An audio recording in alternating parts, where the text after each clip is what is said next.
This episode of Southeast Iowa Today is brought to you by Griner Auto Body of Washington, Iowa, using state-of-the-art techniques and decades of experience to get your car back on the road after an accident. Car Doctor of Washington, Iowa. No matter who Frankensteined it, they can fix it, clean it, and customize it. McDonald Boatyard of Keota, Iowa, for all your farm equipment and auto recycling needs. For great food, it's your choice family restaurant of Wayland, Iowa. Open Tuesday through Sunday. Try the John Bain sandwich on your next visit. Girling Repair of Winfield, Iowa. If your mower is dead, call Fred, your Husqvarna, Aaron's, and Gravely dealer. Fred also fixes and sells snow blowers.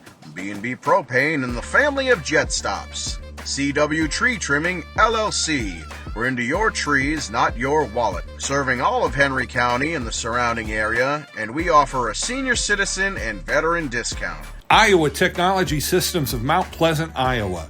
Managed IT, including software and hardware navigation needs. No job is too small. iowatechsys.com.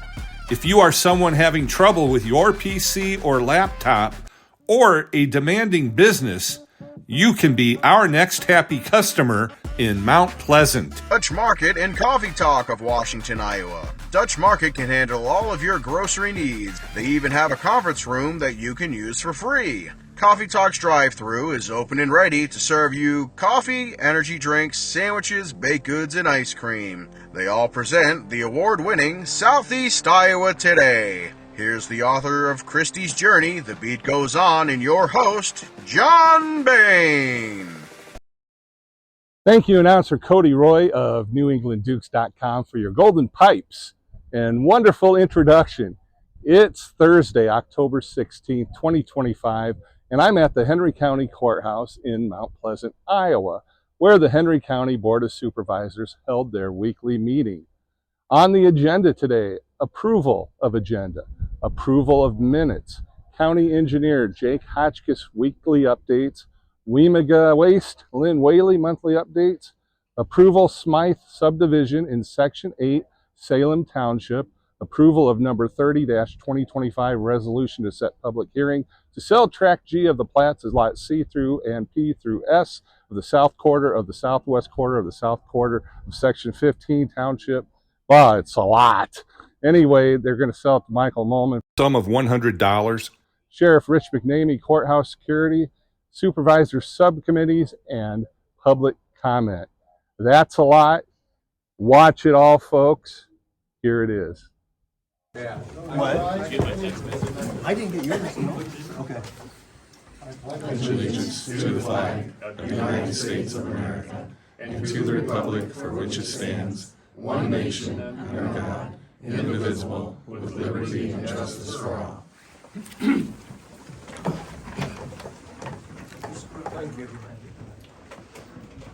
I'll call the Board of Supervisors of Henry County on this October 16th, 2025 into session. First thing is to approve the agenda. I make a motion to approve the agenda. Is there a second? Yes, sir. We have a second. Any discussion? Hearing none, all those in favor say aye. Aye. Aye. Opposed? No. We have minutes before us from October 2nd, 7th, and 9th of 2025. Want to take them in order, or would you motion to approve all three, so you're correct?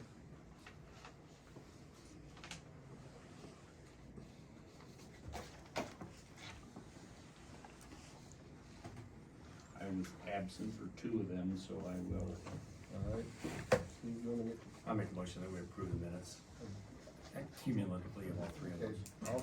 I'll second that. Any discussion? Hearing none, all those in favor say aye. Aye. Aye. Opposed? None. Jake, you're next on the agenda, sir. Yeah, I really don't have a whole lot today. I've got a couple permits here to work on. So the first one here is with I'm on Communications. It's another like a fiber optic line that's being installed in around Mount Pleasant, and some of this is touching Henry County as far as some of those areas where we have joint jurisdiction. And Andrew's worked with them and with the city of Mount Pleasant, so we're on the same page. So we're good to move forward with that one. Jake, have you got any applications from the folks in Danville for No, nobody's Anything else? contacted me from, Okay. I think you mentioned that a week or two ago, but I haven't heard anything. Yeah, and I reached back out to them to see what they've done or what their plans are, that's why I was curious if they'd gotten back to you, but I've not heard anything back yet. Nope, So nope. I'll communicate with them again. All right, thank you. Yeah, and then the other one is with Windstream. This is just a service to a home on 235th here on the east end of town here, so that one as well is good. So Andrew was good with that one. Maintenance update. Territory operators, we did a little bit of minor blading, but primarily hauling rock.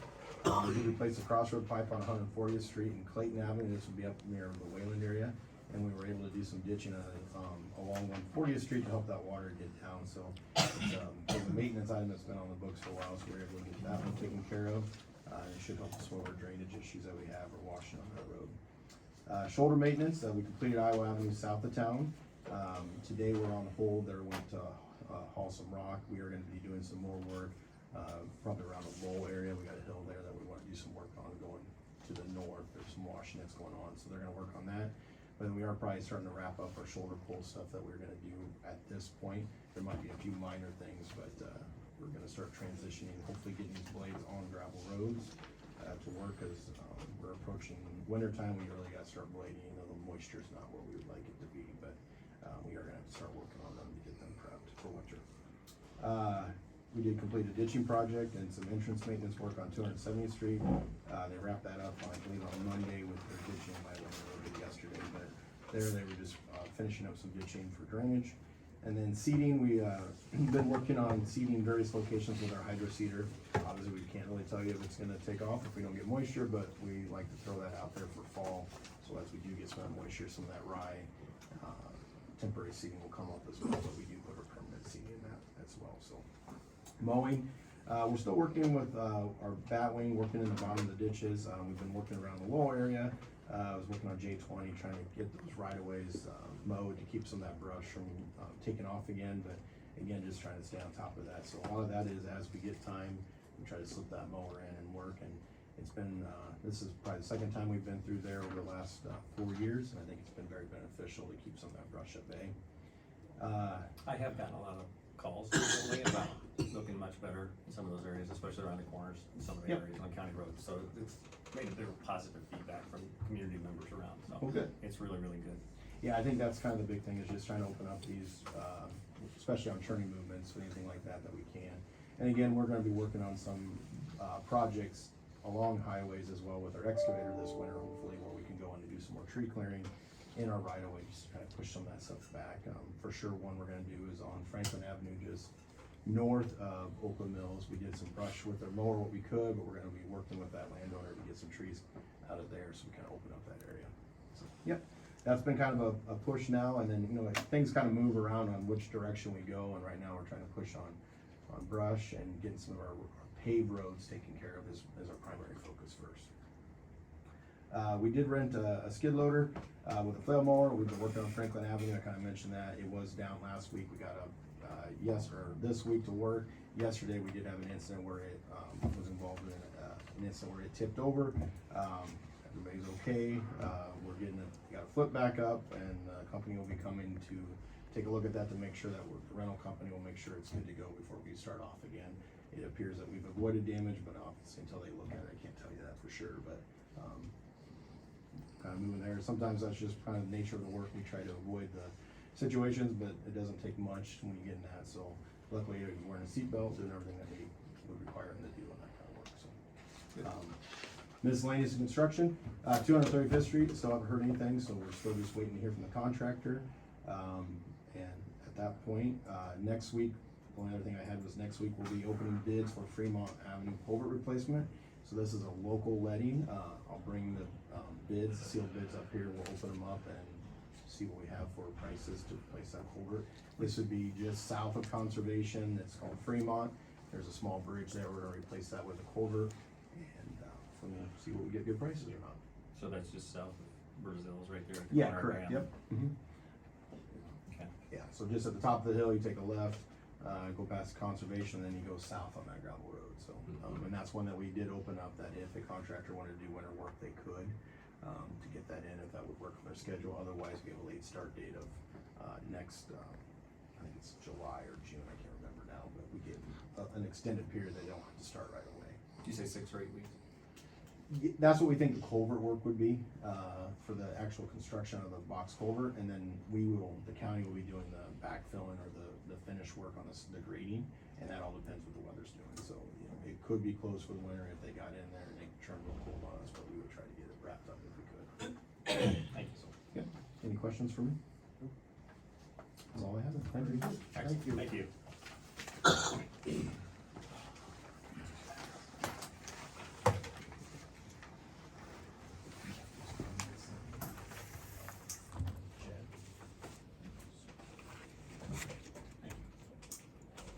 Lynn? Thank you, Lynn. Good morning. I gave you my update sheet there. You see, this is through September. Your tonnages on your first page in reference to the landfill tonnages. I believe that we're probably a little bit higher, I think, than what we've been in the past a little bit. That obviously can change through by the end of the year, the last quarter, as we enter into the last quarter. We do not have October numbers on here yet, because we did have to clean up that first weekend of October, so we had a little changes. I can tell you though that, we did have, 5.9 tons, in our garbage truck that we took over there, for the cleanup, in addition to the trash compactor. We had 5.9 tons of, bulk stuff come in that we, compacted into our garbage truck and took for Madison. We also had, 1.46 tons of mattresses, which was a lot of mattresses. So yeah, we had 1.46 tons of mattresses and 1.2 tons of miscellaneous scrap. Outside of that, the other numbers will fall in place when we get the report on Great River. We cross-reference that with what we actually haul down there, so on the compactors that are out there. So that was come out in at the end of October, I should say November. So, but that said, we are loading CRTs today, taking a load out because we did have quite a few come in for during the cleanup. So And that's going up to Cedar, or I was. yeah, yeah. That's your first page. Second page is just on your review of where we stand in reference to past years. Again, we have trash at the 4.83 tons. It looks a little high to me at first, but you know, if we have another 200 tons, depending on what we have for a cleanup, how that averages out. So we should be in that hopefully that, you know, 600 ton range. But Yeah. you can see 2023 we're 671, and we are at 607 and 24. So we'll see where we end up there in 25. So it should be comparable. And recycling, I think that's actually low. But again, we'll see where we're at the end of the year.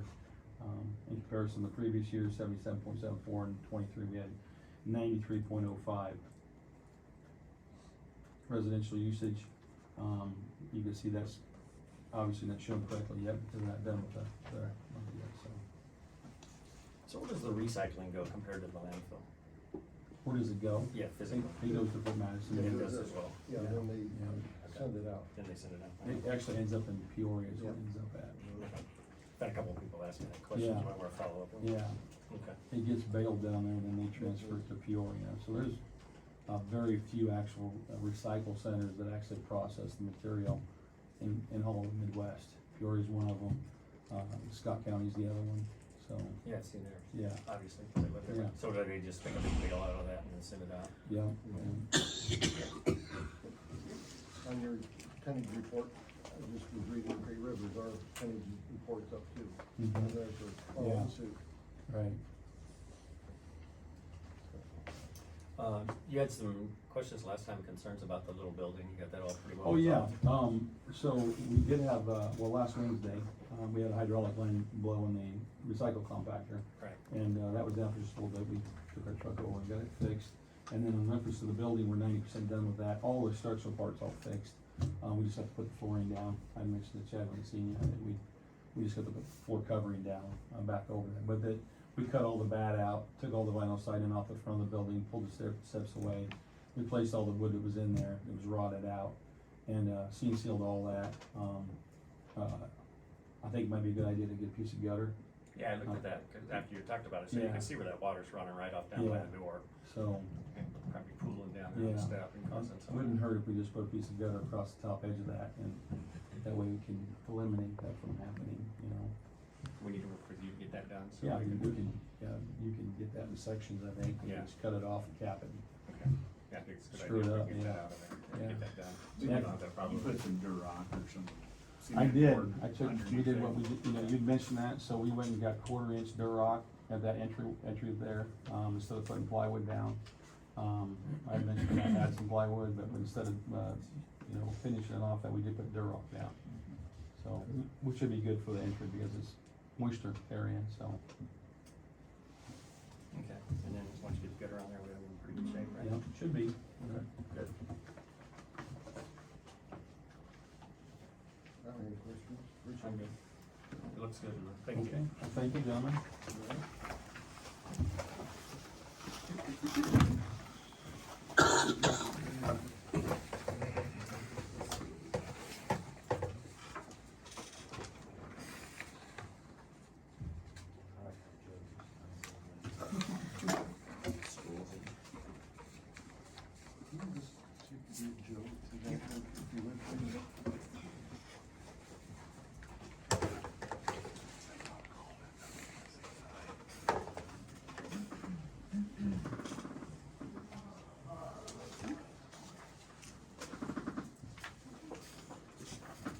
So what's on the agenda next week, Jill? So this is the subdivision area that we're talking Thank you, about, Jake. right? Yeah. In the Heights area, is that what we're talking about? Yeah, what we're talking about, John? First is Smyth Subdivision, which is Smyth. up northwest of Salem, Northwest along of Salem. Agency Road. Okay.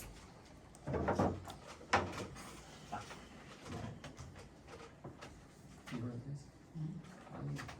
I know where agency is.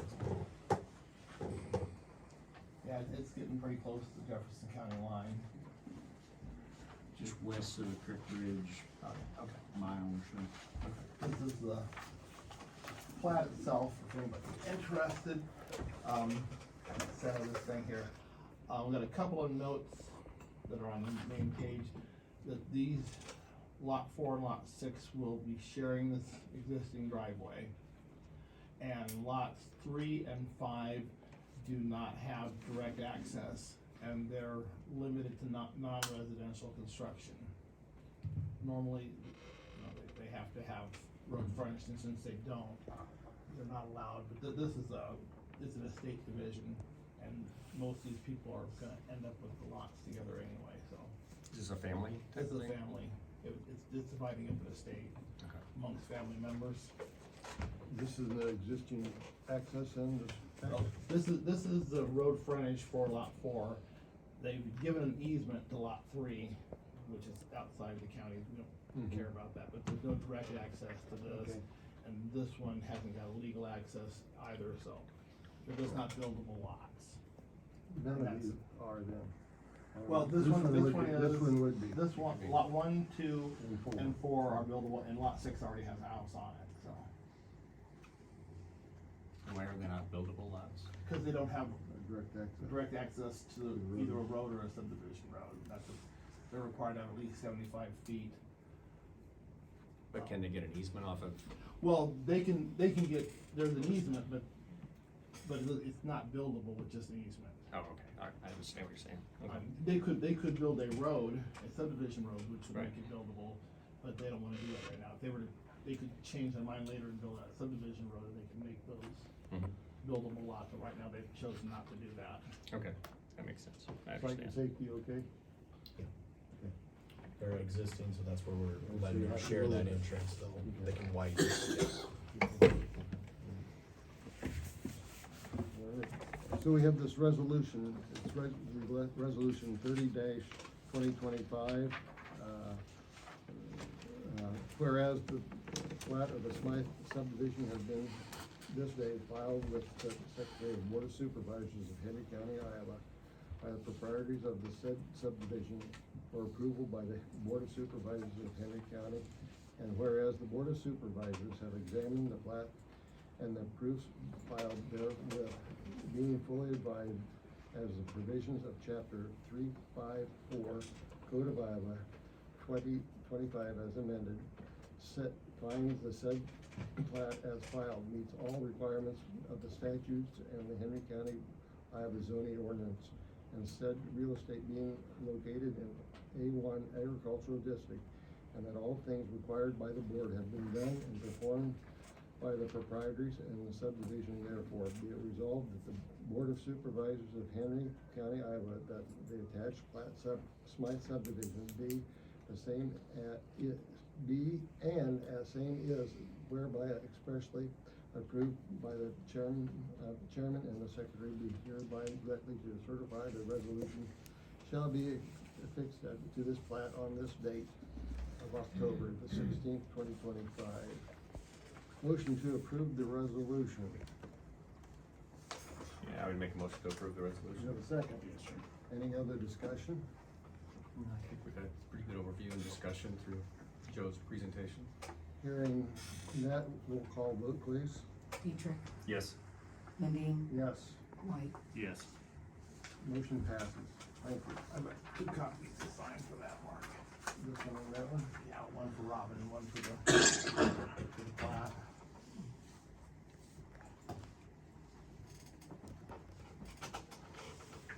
That one's just for you, and I'll take it up and help the girls. Thank you. Take care of that one after you sign it.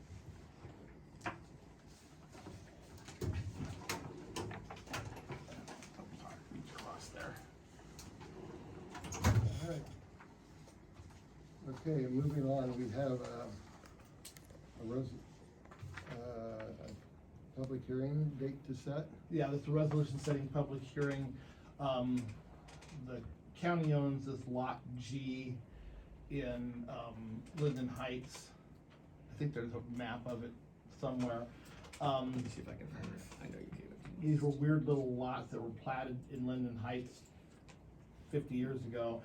When Capital Savings went out of business, they were taken for taxes by the county, and we've been trying to sell these for like close to 10 years. The adjacent property owner called and said they would like to have it, so we'll do the public hearing on the 30th, and then after that, we'll do a quick claim deed to that adjacent property owner.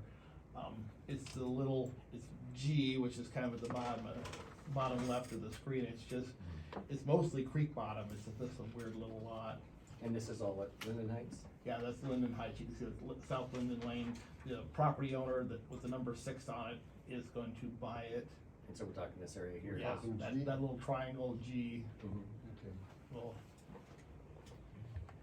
we just need that resolution. That's part of the code requirement. We do a resolution setting public hearing, then on the 30th, we'll do a public hearing. And after that, then we can sell that parcel. Okay, so how does that work, Joe? Then we'll do a public hearing, and then will it be a quit claim deed type Quick claim deed, situation? yes. See, I got that word right, right? Yeah. Quick versus Quit. quit. Quit, no, quit. It is quit, Quit. yes, quit. Quit. Gonna have Although, regatta if you say quick, I'll know what you mean, so. It's gonna have regatta races on the little track. Right Yeah. there. So this, I've offered it to the previous 2 property owners, and no one's ever wanted it, so I'm happy that somebody finally let it take off their hands. do we need to read this resolution today? It's up to you if you wanna read it or not. It's kinda wordy. It's a wordy, it's talking about the, If anybody wants a copy, I'll be happy to give them a copy. but well, I want to point out ahead of time, at the public hearing, this is not a done deal of this bid. No, No, it's not. If other somebody comes public can in, buy it also, and if somebody else comes in and says they wanna give, $1,000 for it instead of us, we normally sell these for $100 just to cover the publication costs and so on. If somebody else would come in and say, I would rather have that for a lot more money, then that would be up to you to make that decision. okay, That's what the public hearing is for, is to give everybody a voice in what's happening. we'll either have to change the resolution number of this one, or, because we said that one was 30. This one didn't have a resolution. No, I read it as 30. Oh, because that's actually 30 and the other one's 31, so that's probably 32 actually. Okay, I'll have to change that. It doesn't have a number on it, but I read it as 30, I believe. It should be probably 32. I think that's our next number. Okay. All right. We have, this resolution, whereas it is proposed that the Henry County sell a certain, tract of real estate, whereas the Iowa Code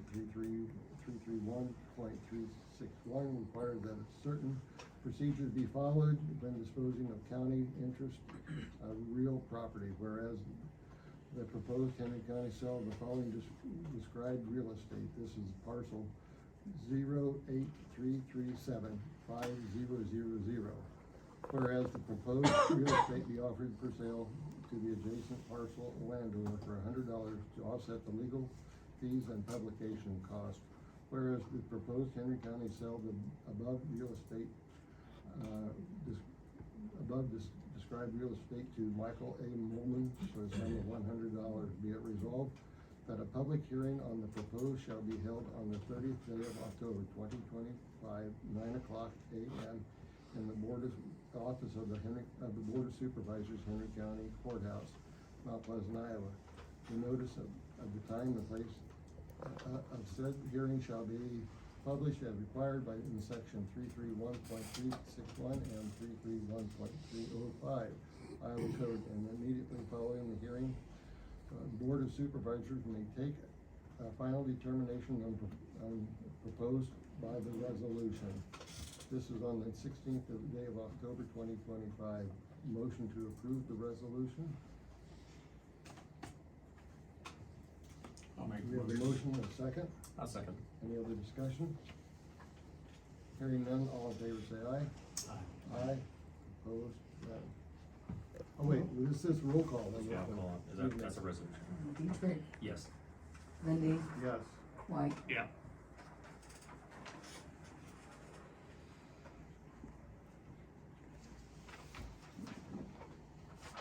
Thank you, Joe. Thank you. And that one's for you, Robin. Thanks, Drew. And I'll come get the last one afterwards. That's fine. Thank you. Sheriff McNamee, you're next, sir. This is continuation of some other discussions we've had.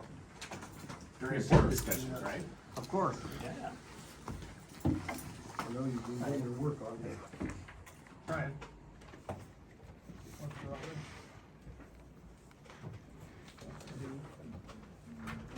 Yeah, thank you. So I have some basic notes and then some data for you. We talked about courthouse security deputy a few weeks ago, and you asked me to come back with a little data. I did some research with the clerk of court, and that surcharge, double checked it with Kelly at the treasurer, and you can see the data that shows what the revenue came in from the clerk of court from the surcharge monies. That I went back to 2021 budget year, and that started at 37,000, and I don't think I need to read it all to you, but it's right there. It averages around 45,000 in revenue that comes in from that surcharge. Basic cost for a salary, did some checking with Paul, estimated at 20 hours a week. You can see the figures there. The two different figures are the top of the deputy pay scale and the bottom of the pay scale. So you can see that this 20 hours a week could be 27 to 35,000 a year. I think the hours will vary. I don't think we have to have a full 8-hour day. It's a part-time job. It's when court's in session and when court's busy. That deputy will be here Mondays, Fridays, and every other Wednesday. And that is because Mondays are district court days, Fridays are magistrate court days. Those are kind of the two busy days of the week. And then every other Wednesday, there's an associate district court judge in court. Obviously, they'll be here before court starts, so they'll be here by 7:30, 8 o'clock. And then when court dwindles down, usually a little after lunch, depending on the day, then they'll be excused and they'll be able to go home. Discussion with Paul, as long as we stay under 29.5 hours a week, my plan is 20 hours a week max. That they will not be required to have any benefit packages. They're just a part-time as needed employee. Because they don't have set hours, you know, they can go home when court's over. It's part-time as needed.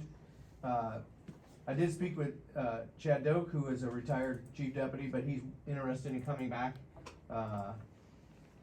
He is on the early retirement health care plan. Had a discussion with Paul on that, and he said as long as we don't have a permanent part-time or a full-time position That will not affect his healthcare plan, but he wanted me to have you guys iterate that as well, that is your agreement with that healthcare plan as well, the early retirement healthcare plan. It shouldn't affect him at all. Go ahead, I'm sorry. Yeah, I'm sorry, yeah, just a question in reference to that, so, as a part-time, less than 20 hours, then that won't affect anything from our side of that with IPERS or benefits or anything like that. It won't affect him from his retirement side of things, correct? Should not. To the conversations we had with Paul Tuesday? Correct. Okay. Yep. Yeah. Okay. And then, I did check with the Iowa Law Enforcement Academy to see what would be required of him because he's been off work since March 30th. And they said he has to come back, he has to do, fingerprinting, has to have a full background check, has to take a physical, and I think I forgot to write that in the notes, but he has to take an MMPI also, which is a psych evaluation. If all those things fall into category, he can resume duty as he did in March. Shouldn't be a problem. He has to take continuing ed, but as of March 30th when he retired, his continuing ed was up to speed, and it's 12 hours every other year, so he's good there. As a retired law enforcement officer, he qualified with his firearm last Saturday, so he's even qualified on his firearm, so he can come back to work, and that's not a problem. So essentially, it boils down to making sure you guys are in agreement on that early retirement healthcare plan, that it will not hinder him or it will not hinder the county. And if you agree with that, I can put him to work as soon as we can get those testings done and have satisfactory results. Chad, you have more law enforcement in your background. You have any concerns or questions? No, ILA, I mean, it's essentially just covering bases with everybody, you know. Something that popped into my head late last night that I do have to research and get a clarified answer on is the Civil Service Commission. So when I hire a deputy sheriff normally for a full-time job, I have to convene the Civil Service Commission and have them develop a top 10 list and approve it, but this is a part-time as needed job. I think just to dot our i's and cross our t's, I want to research the civil service laws, and I want to speak with the commissioners to make sure that they're on board with this and that they approve it. Okay. That's just a technicality. You'll pull them together and have a conversation with them? Yes. Okay. Do we need to post this, to open that to other people? I think that's part of that research with the Civil Service Commission, because I think there may be a requirement there, I'm not sure without checking. We cannot take action today, but I think that we can give you the go-ahead to proceed with Yeah. this. I am totally supportive, yeah, I would agree with that. Especially, I think everything you've done from a research so far with healthcare and the benefits. Okay. Checks the boxes and we should be good there. My question also is, we don't have to limit it to 20 hours if we have the revenue. And you and I have the discussion, that any of that money would be deposited in the general fund that we get, and we would pay him out of the general fund. Yes, so this revenue that's listed on my notes page is revenue we've already been receiving for the last 6-7 years. And deposited in the general fund, so we Is- would just pay this Out of the individual general out of the general fund. Yep. And Mark, I don't wanna sound rude, but I don't know what action you would have to take other than saying you approve, I guess. There would have to be some revenue moved, because it'd have to have revenue placed into my line item of my budget to pay it. But otherwise, I don't know what. No, it's not as an action item today, it just says. Correct. Courthouse security, so we would need to have you do the follow-up on that. The civil service. Civil service, Okay. and then bring it, and then put it on the agenda to hire, that would be it. Okay. So with the research that you've done, I've got a question for the three of us to work with Robin on here, is like, these dollars, it took you a little while to figure this all out, I know. A little bit, with yep. Kelly upstairs, so. Yep, she was great to work with. Yeah, and I understand that all went really well, but I think from our perspective, instead of just going to the general fund, I think my perspective here is that we have a longer discussion about this, and these are earmarked specifically for security in the courthouse, and that will pay for not just the deputy that we hire, but maybe a potential second one, but also maybe some other security that we might need on a long-term basis, rather than just dumping this back into the general fund and somewhere down the road, somebody asking a question when none of us are here. Now, you'll have to ask Kelly the specifics, but when I talked to her and Amber, Jacobsmeyer, the two of them told me that it is earmarked as surcharge money coming from the clerk. And then there's a percentage, I believe 60% of it can be used for security purposes. I don't know exactly how Kelly earmarks that. You'd have to ask her that, but she did know specifically that's where that money came from, and we learned what it was for. Yeah, and it took a little bit of investigation on her side, as I understand It did, yeah. Yeah, so I think long-term, we should have a discussion between us and work with Robin, so we have a better understanding of where those dollars are. It'll help us plan in the future as well. Okay. From a budgetary aspect. And going back to the approval, I guess it just dawned on me that you have to approve the additional position. Is that, that's what you were saying? I'm sorry, I misunderstood you there. Okay, so I'll research the civil service side of this, and I'll get back on the agenda in the near future for approval. Sooner the better. Okay. Yeah, good work, thank you. Thank you, Thank guys. you very much. You'll stick around for this other later. Yes, sir, I will. Okay, subcommittee, any subcommittee been in? No, I think we covered Russ last week, because that was coming up. I do have a Southeast Iowa next week, but we'll cover that next week as I get to it. I had some other issues to cover, but not subcommittees, so can we go ahead?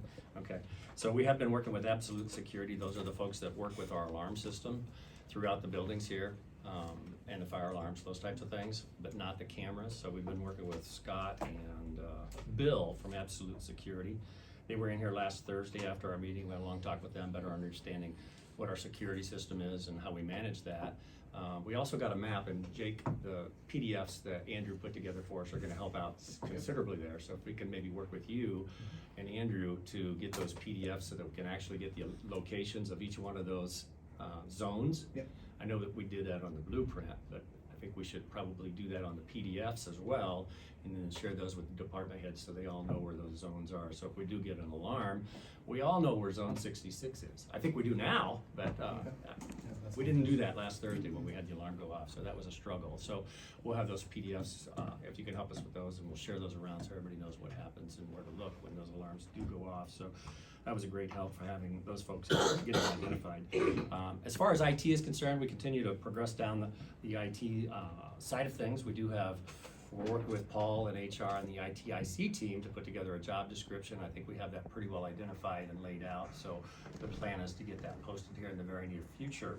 And we're working with Paul, our HR person, and that'll go out publicly as we've done in the past, but it'll also go out to Indeed and some of those other folks. And then we'll work with the ITIC team, and they'll put that out to their affiliates as well, so we get a better representation. The ITIC team will help us narrow those candidates down so we have really good qualified candidates, and then the team internally here within the courthouse and the leadership team will take a look at those candidates as well as we interview and hopefully fill that position. But realistically, we're probably looking in that 4 to 6 week time frame at the earliest, just to get all that done. And then we do have confirmed and on the schedule in the docket on the 29th and 30th of October, the ITIC team from ISAC will be here to do an internal audit for us on our IT systems, which will really be helpful in the long term. That'll tell us where we are, where we need to go, and really provide a roadmap for us as we look at our systems and where we need to go in the future and what we need for support. So just to give everybody a heads up, typically ITIC says that it takes about 50, one person per every 50 people as an IT support. So I wouldn't be surprised if they come back and tell us we need 2 people and we probably need to increase our budget. So I wouldn't want to lead you down the path that we're probably where we're at today, because I think what that's going to give us is a really good roadmap, but it'll also increase our budgetary expenses to a degree, to a level. Maybe not significantly, because we've been paying about $160,000 a year out for IT support at this point, so we'll see where that goes. But to that point, we've had some really good support in the short term here and some emergency situations from Mark Hahn, who has been contracted with us for quite some time. And again, as I mentioned earlier, Mark Hahn has a full-time job and he's working with us as best he can in the interim to help us. But on the other side of it, we've been working with Kevin Harder from Lee County, and Lee County has been extremely gracious in allowing us the opportunity, and Kelly's shaking her head because she's experienced this. Kevin has been a tremendous resource and an asset to be able to work with.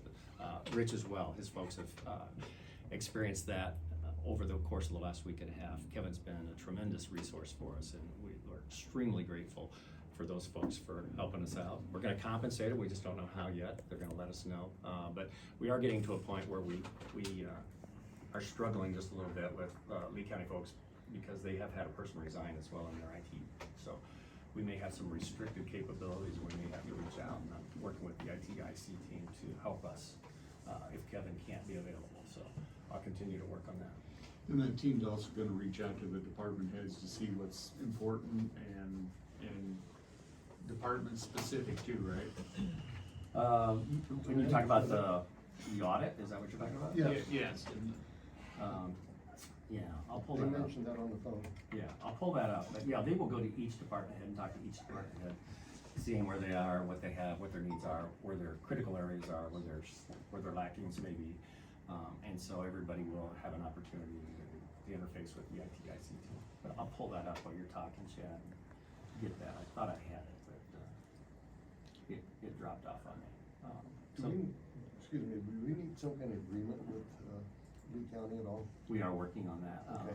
They're not sure they'll be able to support us, but I talked to them about an agreement. Denise Frazee and I talked, she's the chairman down there, so we're trying to figure out what we need. We talked about a 2080 agreement. You mentioned that a long time ago, Chad, about some sharing, so we'll see where we're at. But Sharing of duties from county to county rather than everybody buying the whole. But I would not anticipate that being a long-term situation. It's a very short-term to get us through our gap here. Anything else? Steve? No, that is it for me. Okay, thank you for that update. Public comments. Any public comment? Bob? Yeah, I read an article yesterday that in conjunction with the state patrol, a lot of sheriff's departments and police departments are gonna start cracking down a little bit more on the cell phone. We are approaching the anniversary date when we lost 2 young men in the Burlington Bridge. I know one of them personally. He was a son, a grandson, and a good kid, good friend. We need to really get involved with this cell phone on the road bit. A couple weeks ago, I was going to Iowa City for a VA appointment, and I saw a little red Honda Civic pass me going northbound. He had to be running close to 100. I wanted to get on the phone and call the sheriff's department and let them know, Washington County know, this car was heading that direction. Katie says, no, don't get involved. I will carry that to my grave, because a couple of days later, that young man died north of town from Lee County. So don't look the other way. Say something. Do something. You might save a life. Thank you. Anybody else? I have something. Robin? So as these videos are still rolling on us, I just want to say that the people that hold these videos have never come up to my office to ask for a fact about other departments or whatever. Nobody's asked me for a fact. None of you guys have come up to my office, whether you make a comment or you throw a camera up. I'm fine with the camera stuff, but when you put it out on Facebook, people start bad-mouthing our departments here, and it's harder and harder for us all to work together when we all have to be a team. So if you want a fact, please come to our office. We'd be more than happy to give you guys a fact. That's it. Thank you. As a person who does video in the room, I think that the point of the videos isn't necessarily to make people look bad or to present our own facts. The videos are intended to let the people that can't be here see how the meetings go. And I, as well as John, I'm sure can say the same, receive comments repeatedly about how people are appreciative that they get to see what happens in the meetings. So I feel like we're giving other people as well the opportunity. If there are specific facts that you would like to have out, I know that John specifically has interviewed different department heads here in this county and several other counties, so I feel that opportunity is available. So I think we're doing a public service. That's also why we have pushed to have videos available at the county level so that private citizens aren't having to do that. Other counties, I'm in other counties. I was in another county Tuesday. They have videos. There was an incident that happened that the video happened to help with there as well. So I believe that the video is a public service, and then people can draw their own conclusions or ask their own questions from there. Thank you. Anybody else? Is that something maybe in the future that it could be videoed, I don't know what I wanna say, commercially or just through the new IT person? To put a video camera and video the meetings and then put them wherever they need to put them so the public could view that? In the process. Yeah, okay, good. But it's not gonna be tomorrow, so. Yeah. But yeah, down the road, once we get a new IT person on, that's on our list, yes, absolutely. And it's been a request for a year and a half or so. Over a year. Not a long time. Bob, you got? Yeah, just one parting comment here. I've noticed over the last several weeks, nobody in this courthouse smiles. Oh, that's not true. Everybody seems down. I even mentioned to Rich McNamee this morning, there's only one person in this courthouse that I see smile anymore, and that's our assessor. Nobody else is smiling. There's an old saying, you can't let God in the schools because it interferes with science. Thank you. For anybody that had questions on that ITIC audit, that's kind of the crux of what's gonna be happening here in the next couple of weeks. If you have any more questions, more than happy to help you with those. After our meeting is adjourned today, we will be talking with the sheriff just on snow removal. He's worked up something for us, so we'll just kind of finalize that. So I don't want anybody to say we didn't do something. We're working on that. Just ask him he wrote up a proposal and there's a change or two we'd like to add to it. So we'll discuss that afterwards. Motion to adjourn. I make a motion to adjourn. Is there a second? Second. Discussion?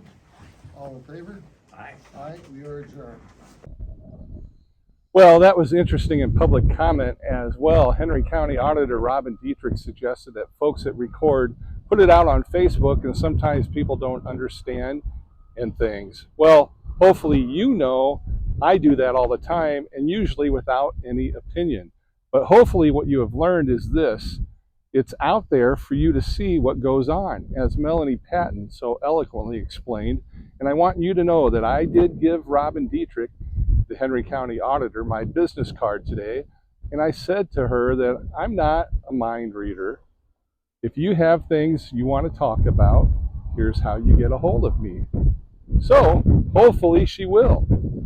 Thank you for watching, and make sure you give this episode a like. Follow and subscribe. It's free. And thanks to my sponsors, Griner Auto Body, Car Doctor, McDonald Boneyard, Your Choice Family Restaurant, Girling Repair, B&B Propane, and the family of Jet Stops, CW Tree Trimming LLC, Dutch Market, Coffee Talk, and Iowa Technology Systems. I'm your host, John Bain. Stay friendly, Southeast Iowa.